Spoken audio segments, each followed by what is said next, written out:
Assalamualaikum warahmatullahi wabarakatuh. Waalaikumsalam Waalaikumsalam warahmatullahi wabarakatuh.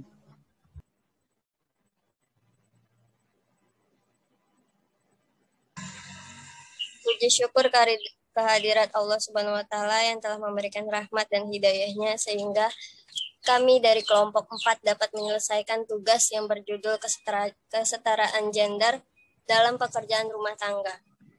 Ini tepat pada waktunya, yaitu hari Senin tanggal 7 Juni 2021. Adapun tujuan dari penugasan ini adalah untuk memenuhi tugas dari Ibu dosen Dwi Pratiwi Wulandari, SST PAR, MM PAR.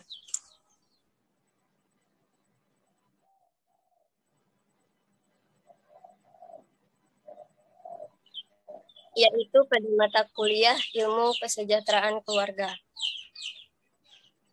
Kami mengucapkan terima kasih kepada Ibu Dwi Pratiwi Wulandari, SST PAR, MM PAR, selaku dosen mata kuliah Ilmu Kesejahteraan Keluarga, yang telah memberikan tugas ini sehingga dapat menambah pengetahuan dan wawasan kami dengan bidang studi yang kami tekuni.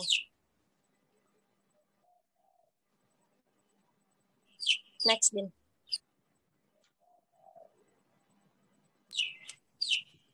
Baik, saya akan memperkenalkan anggota dari kelompok 4, yaitu ada Fadil Rahmat M sebagai ketua kelompok 4, dan ada anggotanya yaitu terdiri dari Amanda Putri, Rizaldi Mahendra, Bintang Eko Kazaki, saya sendiri Alicia Agustin, Filza Aprilia, Nurul Berliana Putri, dan Ulfa Santia.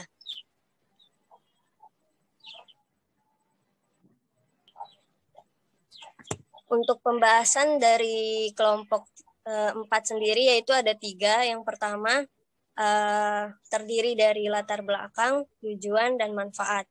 Pembahasan kedua yaitu ada definisi fungsi keluarga, pembagian fungsi keluarga, peranan anggota keluarga, dan studi kasus, masalah disfungsi dan disorientasi keluarga. Lalu pembahasan ketiga ada kesimpulan dan saran.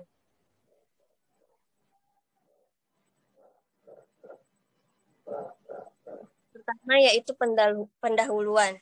Ada latar belakang yang akan dibacakan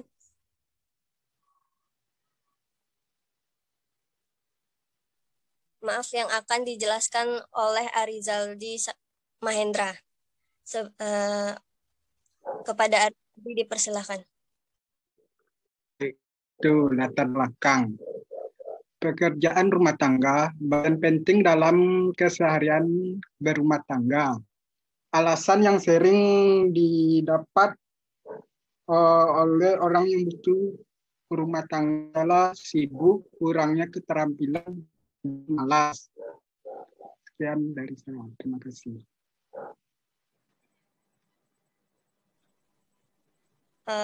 Baik, untuk tujuan akan dijelaskan oleh Amanda Putri.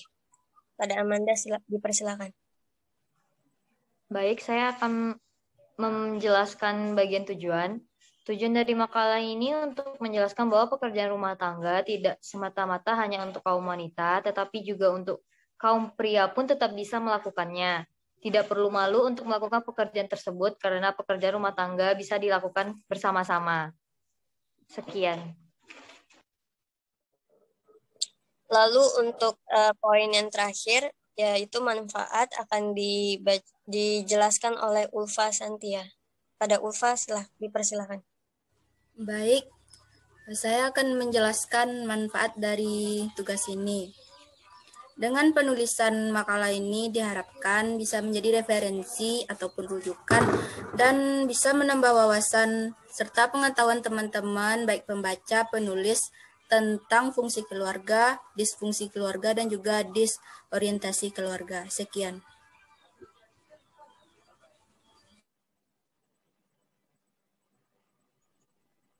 Baik, kita masuk ke pembahasan kedua yaitu kajian pustaka. Untuk poin pertama yaitu definisi fungsi keluarga yang akan dijelaskan oleh Bintang Eko Kazaki. Kepada Bintang dipersilakan. Baik, saya akan menjelaskan definisi fungsi keluarga. Fungsi keluarga adalah ukuran dari bagaimana sebuah keluarga beroperasi sebagai unit dan bagaimana anggota keluarga berinteraksi satu sama lain. Hal ini mencerminkan gaya pengasuhan, konflik keluarga, kualitas hubungan keluarga. Fungsi keluarga mempengaruhi kapasitas kesehatan dan kesejahteraan seluruh anggota keluarga. Nah,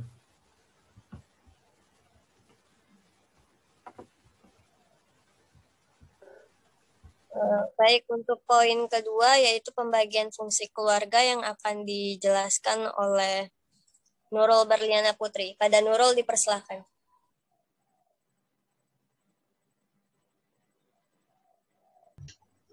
Baiklah, pembagian fungsi keluarga. Keluarga menjadi entitas terpenting bagi kehidupan seseorang sejak ia kanak-kanak. Melalui keluarga, karakter dan kebiasaan seseorang terbentuk. Pendidikan yang pertama pun berlangsung di dalam keluarga, bukan sekolah. Hilangnya peran penting keluarga dan kehidupan seseorang anak mampu menumbuhkan perilaku negatif yang ia bawa hingga dewasa. Berikut ini adalah 8 fungsi keluarga, yaitu yang pertama, fungsi agama. Keluarga menjadi tempat di mana nilai agama diberikan, diajarkan, dan dipraktikkan. Di sini, orang tua berperan menanamkan nilai agama sekaligus memberi identitas agama kepada anak. Keluarga yang berhasil menerapkan nilai-nilai agama melalui contoh dalam kehidupan sehari-hari mampu memberikan fondasi yang kuat bagi setiap anggota keluarganya. Yang kedua, itu ada fungsi kasih sayang. Sejak bayi dilahirkan, sejak itu pula ia mengenal kasih sayang. Perasaan disayangi sangat penting bagi seorang anak, karena kelak ia akan tumbuh menjadi seorang yang mampu menyayangi pula. Hal ini akan menjadi model bagi semua anggota keluarga untuk menumbuhkan rasa kasih sayang dan konteks yang lebih luas dan mampu mengurangi munculnya bibit permusuhan dan anarkisme dalam masyarakat. Yang ketiga yaitu ada fungsi perlindungan. Idealnya, keluarga mampu menjadi tempat yang membuat anggotanya merasa aman dan tentram. Karena itu, seburuk apapun konflik yang terjadi di dalam keluarga, hindarilah terjadinya tindak kekerasan verbal maupun fisik, diskriminasi dan pemaksaan kehendak. Yang keempat yaitu ada fungsi sosial budaya. Keluarga juga punya peran penting dalam memperkenalkan anak kepada nilai-nilai sosial budaya yang ada di masyarakat, terlebih lagi di Indonesia.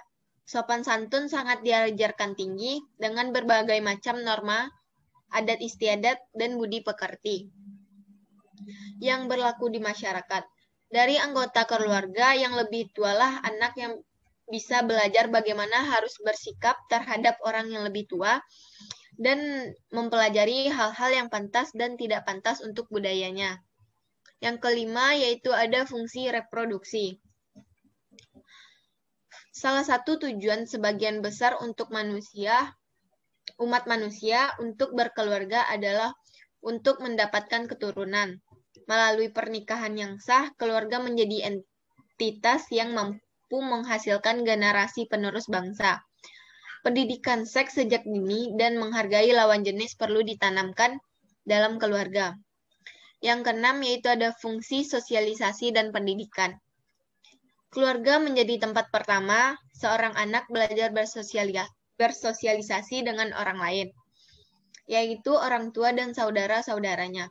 Di dalam keluarga pula proses pendidikan untuk pertama kalinya diterima oleh anak, sehingga semua ini disebabkan oleh interaksi intensif yang terjadi sehingga proses pendidikan terjadi secara natural dan efektif. Yang ketujuh ada fungsi ekonomi.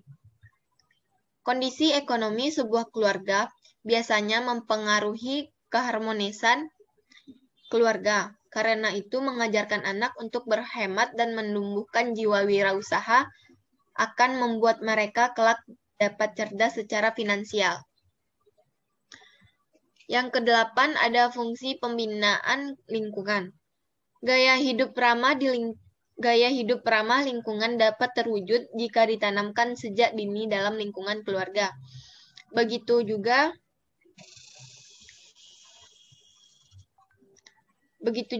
dengan kebiasaan peduli dengan lingkungan sekitar, seperti tetangga dan masyarakat secara umum. Tanamkan sifat cinta lingkungan, tidak memboroskan listrik, air bersih, makanan, juga membiasakan untuk membuang sampah pada tempatnya sedari dini, karena hanya alamlah kita dapat hidup. Terima kasih.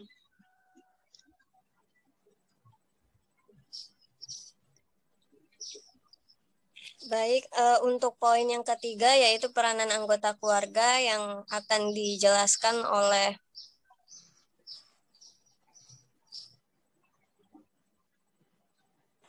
Ulfa Saningtia. Pada Ulfa dipersilakan.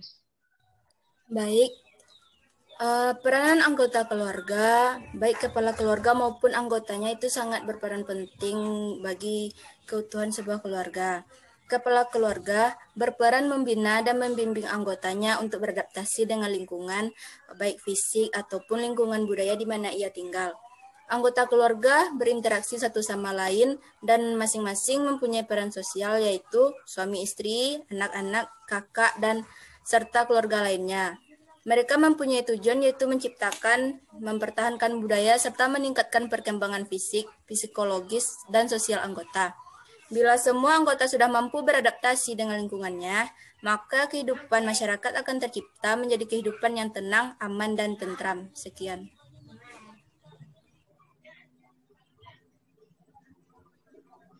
Baik, terima kasih Ulfa.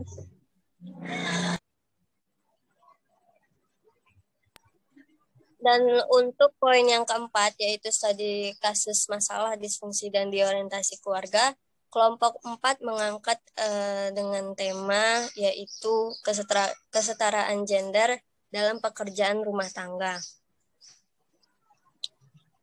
Studi kasus ini kami angkat karena Kementerian Pemberdayaan Perempuan dan Perlindungan Anak menyatakan kesetaraan antara perempuan dan laki-laki masih menjadi pekerjaan rumah yang untuk diselesaikan. Rohika Kurniadisari, yaitu Asisten Deputi Pemenuhan Hak Anak dan Pengasuhan dan Lingkungan di Kementerian Pemberdayaan Perempuan dan Perlindungan, menjelaskan kesetaraan antara perempuan dan laki-laki masih menjadi pekerjaan rumah untuk diselesaikan. Sampai saat ini masih banyak hal-hal yang belum setara antara kaum Hawa dan kaum Adam. Mulai dari kekerasan. 1 dari 3 perempuan mengalami kekerasan. Juga masih banyak perkawinan anak dan tingginya angka perceraian.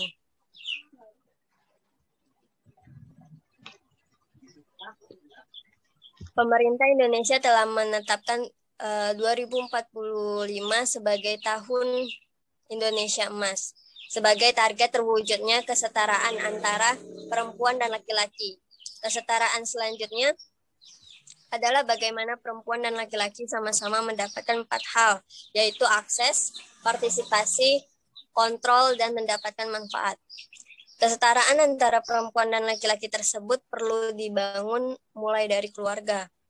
Isu perkawinan anak menjadi sangat penting dalam hal kesetaraan karena banyak yang menganggap anak perempuan hanya sebagai aset dan tidak mempunyai kontrol atas dirinya sendiri. Untuk membangun kesetaraan antara perempuan dan laki-laki dalam keluarga mulai dengan kesetaraan dalam pendidikan. Anggapan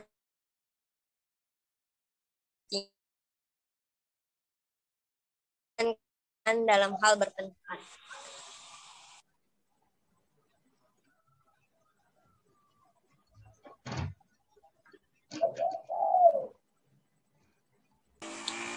Dalam studi kasus ini ada sebelumnya Bintang ada 4 poin yang akan dibahas, yaitu yang pertama poin masalah, yang kedua penyebab masalah, yang ketiga akibat dari masalah, yang keempat adalah solusi dari masalah.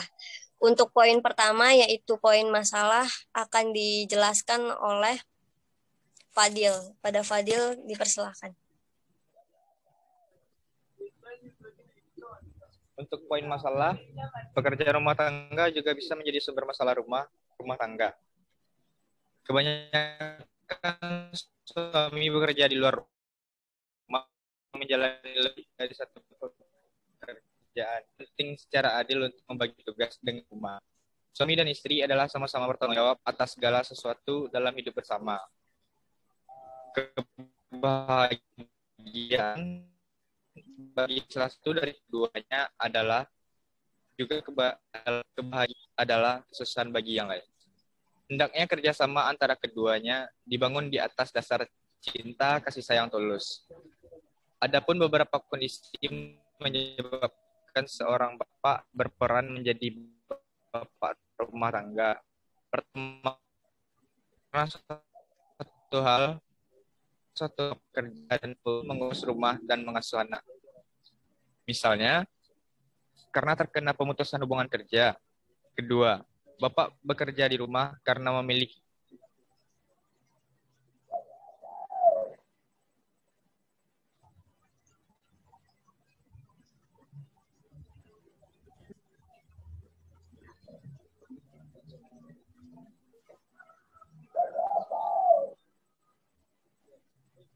mohon maaf. Saya ulangi. Yang pertama, terkena pemutusan hubungan kerja.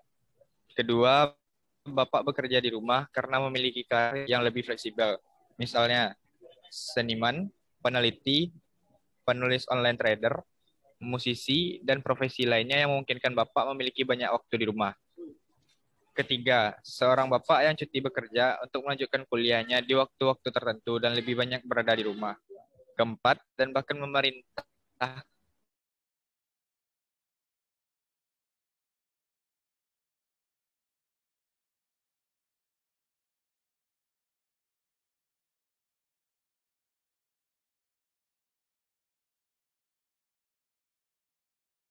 negara.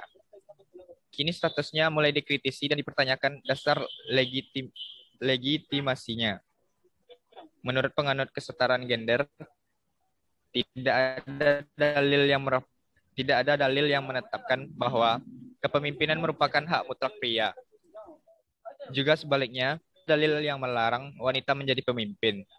Kepemimpinan merupakan hak setiap orang tanpa melihat gender. Oleh karena itu, wanita berhak mengambil alih kepemimpinan pria di berbagai wilayah dan bidang kehidupan termasuk rumah tangga.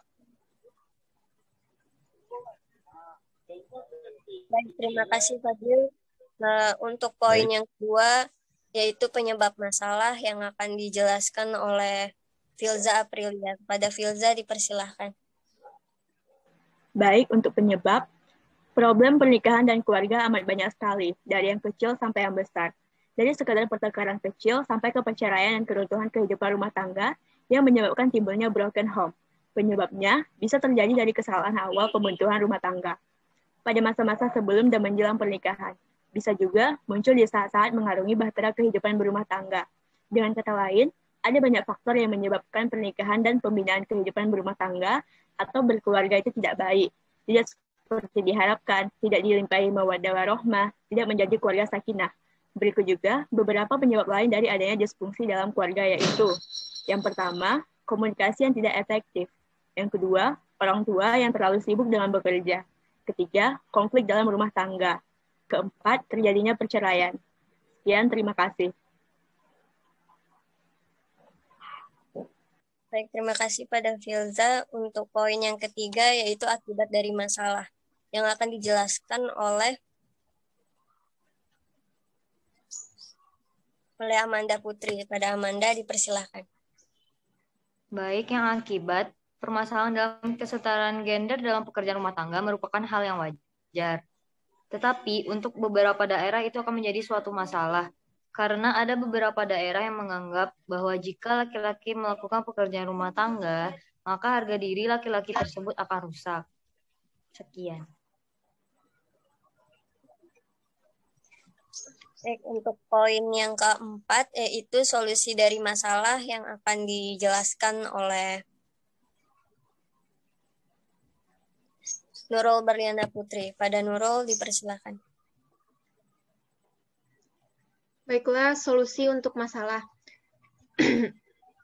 Pekerjaan rumah tangga merupakan tanggung jawab bersama yang tinggal di rumah, baik itu mama, papa, maupun anak-anak. Tugas utama papa memang mencari nafkah untuk keluarganya. Namun, bukan berarti itu menghapuskan kewajiban dalam ikut serta mengurus rumah. Apalagi jika mama juga memiliki pekerjaan dan karir yang harus diperhatikan. Yang menjadi ibu rumah tangga pun tidak kalah lelahnya dibandingkan papa yang bekerja di luar rumah. Oleh karena itu, bekerja sama untuk melakukan pekerjaan rumah tangga sangatlah perlu dilakukan oleh setiap pasangan. Yang pertama, mau saling membantu. Alasan kita menikah dengan pasangan kita biasanya karena cinta. Karena cinta butuh pembuktian, maka seharusnya ada keinginan untuk saling membantu satu sama lain termasuk dalam urusan rumah tangga.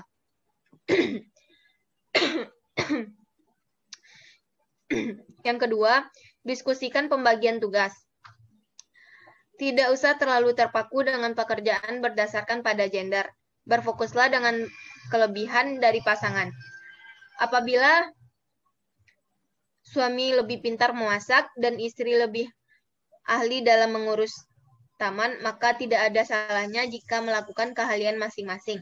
Pekerjaan rumah tangga yang harus dikerjakan bersama salah satunya yaitu mengasuh si kecil. Suami yang diharapkan juga ikut berperan menemani tumbuh kembangnya anak. Yang ketiga, buat jadwal mengerjakan bersama. Hal yang sering membuat kesal para istri adalah saat mereka mengerjakan rumah tangga. Suami malah asik tidur dan menonton televisi. Seringkali suami suka menunda-nunda dalam mengerjakan pekerjaan rumah, sehingga akhirnya lupa dan terpaksa dikerjakan oleh istri. Untuk menghindari hal ini, maka dibuatlah kesepakatan mengenai jadwal mengerjakan urusan rumah tangga. 4. Saling menghargai. Hal yang penting dilakukan adalah saling menghargai apa yang sudah dilakukan oleh pasangannya. Suami mungkin tidak bisa melakukan pekerjaan rumah tangga sebaik istri, tetapi hargailah usahanya. Begitupun istri mungkin tidak memiliki penghasilan sebesar suaminya, tetapi giat bekerja demi membantu perekonomian keluarga dan menabung untuk masa depan anak tercinta. Istri yang bekerja pun sudah rela menggadaikan impiannya berkarir demi mengurus si kecil dengan baik. Maka hargailah setiap pengorbanan pasangan kalian. Yang kelima yaitu konsisten. Lakukanlah pekerjaan rumah tangga bersama-sama setiap hari libur tiba secara konsisten. Buang jauh-jauh rasa malas yang melanda demi tercapainya kebahagiaan bersama. Istri bisa memuji suami setiap ia membantu pekerjaan rumah tangga dan mengucapkan terima kasih. Begitupun sebaliknya, pujian yang tulus akan menjaga cinta dan hubungan menjadi lebih harmonis. Terima kasih.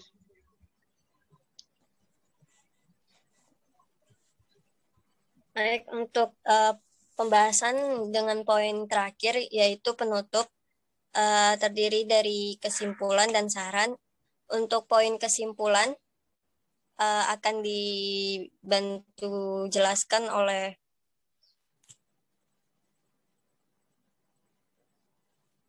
Arizaldi Mahendra. Pada Arizaldi dipersilahkan.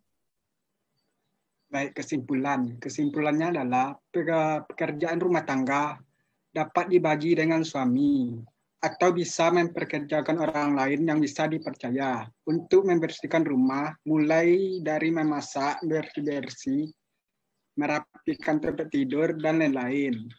Sekian, terima kasih. Lalu untuk poin selanjutnya yaitu saran akan dibacakan oleh Bintang Eko Kazaki. Pada Bintang dipersilahkan. Baiklah, saran. Peran keluarga dalam membangun bangsa Indonesia adalah untuk membangun bangsa Indonesia yang lebih baik lagi. Dalam membangun sebuah keluarga dengan melahirkan yang akan menjadi generasi penerus yang baik. Keluarga menjadi faktor utama di mana pembentukan karakter seseorang anak atau generasi penerus yang baik atau buruk. Sekian dari saya, mari mendengar. Baik, terima kasih. Itulah pembahasan dari kelompok 4 tentang kesetaraan gender dalam pekerjaan rumah tangga. Baik, saya tutup untuk presentasi hari ini. Terima kasih atas waktunya dan Assalamualaikum warahmatullahi wabarakatuh.